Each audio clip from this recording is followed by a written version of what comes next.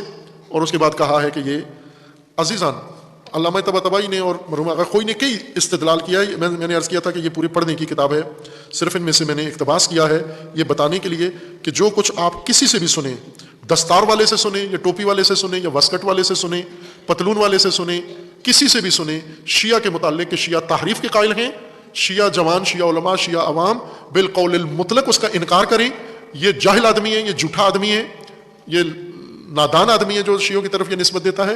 شیعہ کا قرآن وہی ہے جو آج تمام مسلمین کے پاس موجود ہے، وہی شیعہ کا بھی قرآن موجود ہے. البتہ یہ چیز ذہن میں رکھیں کہ ترجمے غلط ہیں، تفسیریں غلط ہیں، وہ تحریف ہی کے زمرے میں آتا ہے. قرآن کی غلط تفسیر کرنا اور قرآن کی غلط ترجمہ کرنا یہ تحریف ہی کے زمرے میں آتا ہے. لیکن اس سے قرآن کی آیات پہ اثر نہیں پڑتا. آیات محفوظ ہیں، عربی قرآن محفوظ ہے، اور صورتیں محفوظ ہیں، الفاظ محفوظ ہیں، ان میں کوئی ہیر پھیر اس کے اندر موجود نہیں ہے. ان کو شیعہ نظریہ نہ بنایا جائے جو ضعیف، جن کو خود شیعہ محققین نے رد کر دیا ہے. علامہ طباطبائی نے استدلال کیا ہے کئی دلیلوں سے کہ قرآن میں تحریف نہیں ہوئی. سب سے بڑی دلیل یہ ہے، ایک بڑی دلیل یہ ہے، ایک تو خود قرآن گواہ ہے. قرآن میں اللہ تعالیٰ نے کہا کہ ہم قرآن کی حفاظت کرنے والے ہیں، تو پھر یہ توہم رہتا ہی نہیں ہے کہ قرآن کو کوئی کم یا زیادہ کر سکتا ہے.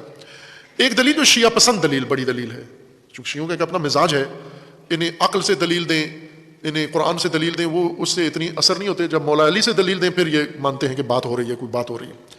مولا علی کے نام سے مولا علی کی دلیل سنیں. مولا علی حاکم بنے نا، خلیفہ بنے، 4 سال سے زیادہ عرصہ حکومت کی یا نہیں کی؟ اس کو تو مانتے ہیں نا. شیعہ بھی کس کے ہیں آپ؟ علی کے شیعہ ہیں.